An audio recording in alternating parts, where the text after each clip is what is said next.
The Crowe family, Robert, his wife Linda, and their teenage daughters Emily and Sarah, had always been seekers of adventure. Their road trips were legendary among friends and family, often taking them through rugged terrains and remote wilderness. This time, they decided to explore the Appalachian Mountains, an area steeped in natural beauty and folklore. They'd heard whispers of strange happenings in those parts, but dismissed them as tall tales. The trip began like any other: clear skies, laughter, and a car packed with snacks and stories. But as they ventured deeper into the mountains, the terrain grew desolate and the forest seemed to close in around them. Robert, confident as ever, ignored the fading cell signal and growing unease in Linda's voice. "Relax," he chuckled, gripping the wheel. "We'll be at the cabin in no time." However, as they approached a fork in the road, the family's fate was sealed. The GPS had stopped working hours ago, and the map they carried was an outdated relic. A worn wooden sign pointed left, inscribed with the words, "Crowe Hollow, 2 miles." "That's a weird coincidence," Emily remarked, her eyes narrowing. "It's just a name," Robert assured her, though his voice wavered slightly. He turned the car down the narrow dirt path, the wheels crunching against the gravel. Linda's unease deepened as the forest thickened, the gnarled branches overhead blotting out the sun. The road seemed endless, and soon a dense fog rolled in, cloaking their surroundings in an eerie veil. The air grew colder, and an unnatural stillness enveloped the car. Even the birds had stopped chirping. After what felt like hours, the family spotted a dilapidated sign ahead. "Welcome to Crowe Hollow." Beneath it, someone had scratched out the word "welcome" and replaced it with "leave." "This place doesn't feel right," Sarah whispered, clutching her sister's arm. But Robert, stubborn as ever, pressed on, rationalizing that they could at least ask for directions. The path led them to a clearing where an ancient house stood. It was a towering, decrepit structure with peeling paint and broken windows. Ravens circled overhead, their harsh cries echoing like warnings. "No, absolutely not," Linda said, crossing her arms. "We can't just turn back now," Robert argued. "We need to figure out where we are." Against Linda's protests, the family approached the house. The door creaked open before they even knocked, as though the house had been expecting them. Inside, the air was damp and heavy with the scent of decay. The walls were lined with faded portraits of stern-faced men and women, all bearing the surname Crowe. "That's creepy," Emily muttered, noticing that the eyes in the paintings seemed to follow them. Suddenly, an old woman appeared at the top of the staircase. She was frail, her hunched figure wrapped in layers of tattered fabric. Her eyes were milky white, and her voice was raspy when she spoke. "You shouldn't have come here," she croaked. "We're just lost," Robert said, trying to keep his voice steady. "We'll leave as soon as we can." The woman stared at them for a long moment before nodding. "Stay the night," she said, her lips curling into a toothless smile. "The road is dangerous after dark." Against their better judgment, the Crowes decided to stay. The woman led them to separate rooms, each more decrepit than the last. The beds were hard, and the air carried a faint metallic tang. That night, Emily was the first to notice something was wrong. She awoke to the sound of whispers, low, guttural voices that seemed to seep through the walls. Trembling, she crept to the window and gasped. Outside, figures were emerging from the fog, their silhouettes twisted and wrong. Their faces were gaunt, their eyes glowing faintly in the darkness. They moved with jerky, unnatural motions, circling the house like vultures. Emily rushed to wake her family, but the moment she stepped into the hallway, the portraits on the walls began to change. The stern faces of the Crowe ancestors twisted into grotesque, screaming visages, their mouths stretching impossibly wide. "Mom, Dad," she screamed, pounding on their door. The family regrouped in the living room, where the old woman was waiting for them. Her frail appearance had changed. Her face was now a mask of malevolence, her eyes black as coal. "You should have turned back," she hissed. "The hollow doesn't let its own leave." "What are you talking about?" Robert demanded, shielding his daughters behind him. "This land is cursed," the woman explained, her voice like nails scraping glass. "Your blood carries the name Crowe. You belong to this place. You always have." Robert's mind reeled. He remembered vague stories of his great-grandfather abandoning his ancestral home, but he had never thought much of it. Now it all came crashing down. The woman began to chant, and the house came alive. The floorboards groaned, the walls pulsed as if breathing, and shadowy hands reached out from the darkness. "Run!" Linda screamed. The family bolted for the door, but the house resisted, its layout shifting and warping. Hallways stretched endlessly, and doors led to brick walls. The air grew thick, making it harder to breathe. In the chaos, Emily was dragged into the shadows by one of the twisted figures from outside. Her screams echoed through the house as the family desperately searched for her. They found her in the basement, suspended in mid-air, her eyes rolling back as black veins spread across her skin. "We have to break the curse," Sarah cried, remembering the old woman's words. "The land won't let us leave unless we do." Linda spotted an ancient book on a nearby pedestal, its pages filled with cryptic symbols. "This must be it," she shouted. She began reading aloud, the foreign words burning her throat. The house screamed in rage, its walls trembling and cracking. The figures outside clawed at the windows, trying to force their way in. One by one they burst through, their grotesque forms lunging for the family. Robert grabbed a broken chair leg and swung wildly, trying to fend them off. As Linda neared the end of the incantation, the old woman appeared again, her face twisted with fury. "You cannot break what is bound by blood," she screeched.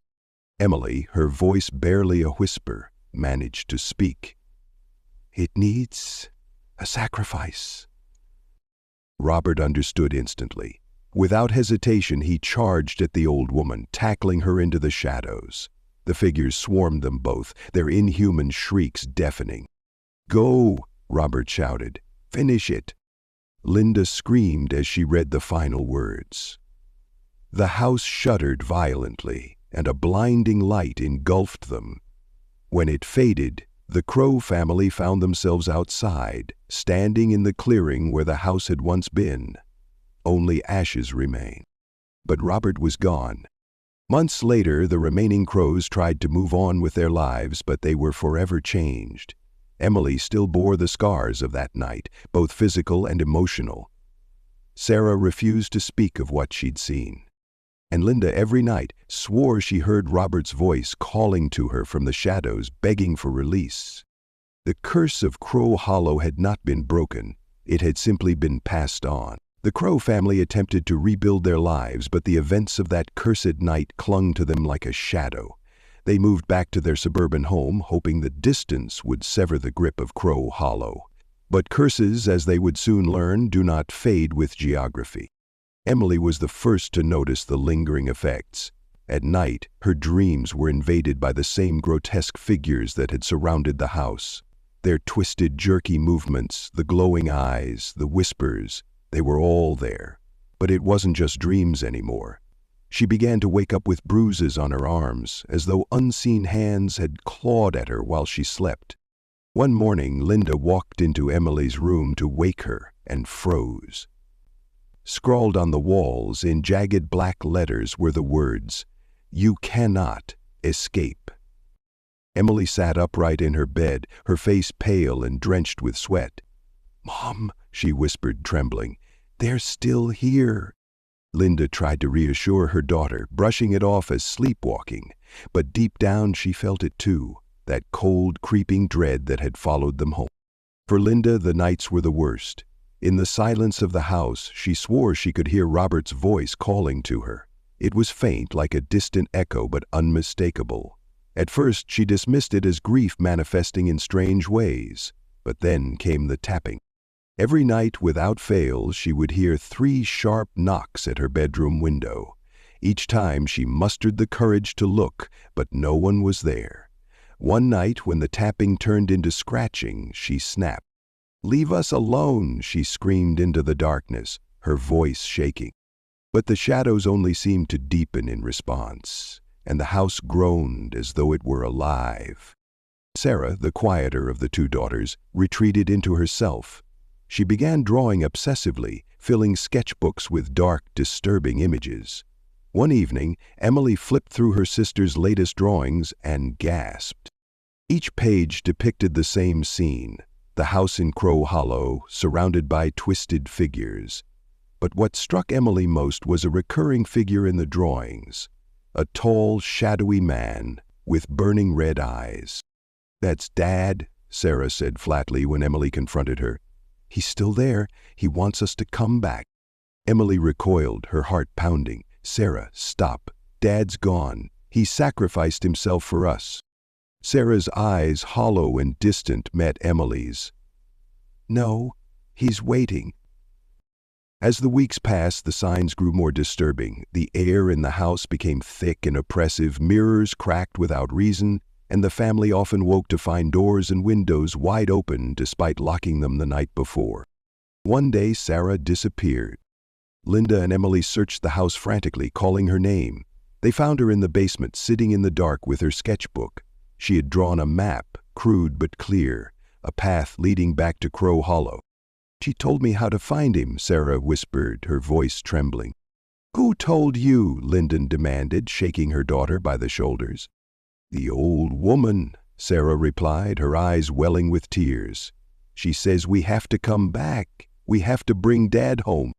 Linda wanted to scream, to destroy the sketchbook and burn the map, but the look in Sarah's eyes stopped her. There was a glimmer of truth there, a sense that whatever had tethered them to Crowe Hollow would not let go unless they faced it again. Against all logic, Linda decided they had to return. She told herself it was for closure, to break the curse once and for all, but a part of her yearned for the impossible, to see Robert again. Emily was horrified at the idea but reluctantly agreed, unable to leave her mother and sister to face the horrors alone. The journey to Crowe Hollow was far quieter this time. The family drove in silence, the weight of their decision pressing down on them. The forest seemed darker than before, the trees looming like silent sentinels. When they arrived, the clearing was exactly as they had left it, empty save for the charred remains of the house. The air was deathly still, and the fog was thicker than ever.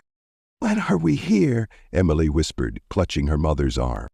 Before Linda could answer, Sarah stepped forward, clutching the sketchbook. She knelt in the ashes and began to trace symbols into the dirt with trembling hands. "Sarah, stop!" Emily cried, but Linda held her back. "She's the one who knows," Linda said, her voice cracking. "We have to let her try." As Sarah worked, the forest seemed to come alive. The wind howled, and the ravens returned, circling overhead. The ground beneath them trembled, and the shadows in the trees grew darker, deeper. Then came the chanting. Low, guttural voices echoed through the clearing, speaking in a language none of them understood. Sarah's hands moved faster, her drawings becoming more erratic. The symbols she carved into the dirt began to glow faintly, pulsing like a heartbeat. "Sarah, what are you doing?" Linda shouted, panic rising in her chest. "He's coming," Sarah whispered, her voice barely audible over the wind. The glow intensified, and suddenly the ground split open with a deafening crack. From the fissure emerged the figures they had hoped to escape, the twisted, inhuman shapes that had haunted them. At their center was Robert. But it wasn't him. His body was gaunt and skeletal, his eyes burning red like the figure in Sarah's drawings. He stretched out a hand toward them, his voice a guttural rasp. "Why did you leave me?" Linda stepped forward, tears streaming down her face. "Robert, we didn't want to. You saved us." The creature that had once been Robert let out a guttural laugh. "Saved you? No. You condemned me." He lunged forward, but Sarah, still kneeling in the dirt, shouted something unintelligible. The symbols she had drawn flared with blinding light, forcing the figures to recoil. "Mom! Emily! Finish the chant!" Sarah screamed, thrusting the sketchbook toward them. Linda and Emily hesitated, but quickly picked up where Sarah had left off. The air grew heavier with every word they spoke. and the light from the symbols grew brighter, forcing the twisted figures back into the shadows. The creature that was Robert let out an ear-piercing scream. "You can't banish me! I am bound to you!" With a final burst of light, the fissure closed, and the figures, including Robert, vanished. The family collapsed to the ground, exhausted and trembling. The forest was silent again, and the oppressive fog began to lift. "It's over," Linda whispered, though she wasn't sure she believed it. They returned home, but the scars remained. Emily's nightmares never fully stopped, and Sarah refused to draw again. Linda, haunted by the memory of Robert's voice, spent her nights staring out the window, waiting for the tapping that never came. But deep in the Appalachian wilderness, in the hollow where the Crowe house once stood, the ground began to stir once more. Because curses, as they had learned, are not so easily broken, the Crowe family's return from the cursed hollow, and though life had seemingly resumed its normal rhythm, the air around them was tainted by an unshakable heaviness. Linda, Emily, and Sarah tried to convince themselves that the horrors of Crowe Hollow were behind them, but deep down, they knew the truth. The curse was not broken, it had merely changed its form. It started with small things. Lights flickered inexplicably in their home, and faint, disembodied whispers echoed through the hallways late at night. Emily began waking up with scratches on her arms and legs, the wounds so fresh they glistened with blood. Sarah retreated even further into herself, her eyes distant and glassy. Linda was plagued by visions. Every time she looked into the mirror, she swore she saw Robert's gaunt reflection staring back at her. His mouth would move, though no sound came out, his skeletal hand reaching toward her as if to pull her into the glass. She smashed several mirrors in the house, but his image returned in windows, in darkened screens, in the sheen of water in the sink. One particularly cold evening, Linda heard a voice call her name. It was unmistakably Robert's, but hollow, distorted. "Linda." She froze, clutching the edge of the kitchen counter. "Robert?" she whispered, her voice trembling. "You left me," the voice replied, softer now, like a breeze brushing past her ear. She spun around, but the kitchen was empty. Only the sound of the refrigerator hummed in the silence. Sarah grew increasingly erratic, muttering to herself in her room late into the night. When Linda or Emily asked her who she was speaking to, Sarah would simply say, "Her. She's teaching me." One night, Emily burst into Sarah's room to find her kneeling in the center of the floor, carving symbols into the wood with a shard of glass. The symbols were eerily similar to those she had drawn in Crowe Hollow. "Sarah, stop it!" Emily shouted, grabbing her sister by the shoulders. "What are you doing?" Sarah's head snapped up, and for a moment her eyes were pitch black. "I'm listening," she hissed, her voice not her own. Emily stumbled back, fear clawing at her chest. "Listening to who?" Sarah blinked, and her eyes returned to normal. She looked confused, as if she had no memory of what had just happened. "I don't know," she mumbled, dropping the glass. Desperate for answers, Linda began researching the history of Crowe Hollow. She spent hours in the local library, poring over dusty archives and forgotten records. What she discovered made her blood run cold. Crowe Hollow had been cursed for generations. The Crowe family, dating back to the 1700s, had been practitioners of dark rituals, using the hollow as a place to commune with spirits and bind them to their will. But one ritual went terribly wrong. A vengeful entity, known only as Helda's Head, had been summoned but could not be controlled. It twisted the land, corrupting the family's descendants and tethering them to the hollow forever. The curse had a condition. It could not be escaped. The Crowes, no matter how far they ran, were always drawn back. Those who resisted were driven mad, their lives consumed by shadows. Linda slammed the book shut, her hands trembling. She realized now that their survival at the hollow had been a temporary reprieve. The curse was patient, insidious, and would never let them go. A fractured family. Linda returned home to find Emily and Sarah arguing in the living room. Emily was shouting, her face red with frustration. "She's lost her mind, Mom. She keeps drawing those symbols, talking to herself. It's like she wants the curse to find us." Sarah stood motionless, her expression blank. "It's not about wanting, it's about what's inevitable," she said softly. "Stop it," Linda yelled, silencing them both. "This isn't helping. We need to stick together if we're going to get through this." But even as she said the words, she felt a fissure widening between them. The house seemed to sense their discord, the shadows in the corners growing darker, more oppressive. That night Linda dreamed of Robert again. He was standing at the edge of a black void, his body decayed and his eyes hollow. "You have to come back," he rasped. "Only there can it end." Linda woke up gasping, the echoes of his words lingering in her ears. Linda knew what had to be done. She gathered her daughters in the living room and laid out her plan.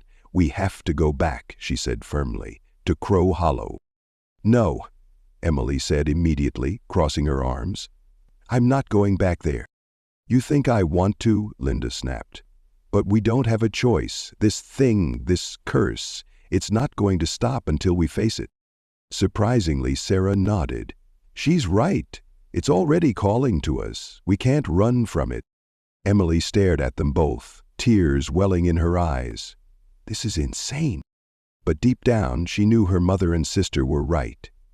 The curse had already seeped into their lives, and ignoring it would only make it worse. The drive to Crowe Hollow was eerily silent. When they arrived, the clearing was just as they remembered it, barren, silent, and shrouded in an unnatural fog. The ground was marked with ash and charred symbols that hadn't been there before. Sarah took the lead, clutching the sketchbook that had become her guide. "We need to summon the Watcher," she said, her voice devoid of fear. "Are you insane?" Emily shouted. "Why would we summon a—" "To end this," Sarah replied. "It's the only way." Reluctantly, Linda and Emily helped Sarah recreate the symbols from the book, using salt and candles they had brought. As they worked, the air grew colder and the fog thickened till they could barely see each other. Once the symbols were complete, Sarah began to chant in a language none of them understood. The ground trembled and the air filled with a deep, resonant hum. Shadows coalesced in the center of the circle, forming a massive, shifting figure with glowing red eyes. The Watcher. Its voice was a guttural rumble that shook the very earth. "You dare summon me?" it boomed. Linda stepped forward, her knees weak but her resolve strong. "We want to end this. Break the curse." The Watcher let out a laugh that echoed like thunder. "End it, foolish mortals. The curse is your blood, your legacy. It cannot be ended." "But it can be transferred," Sarah said suddenly, stepping into the circle.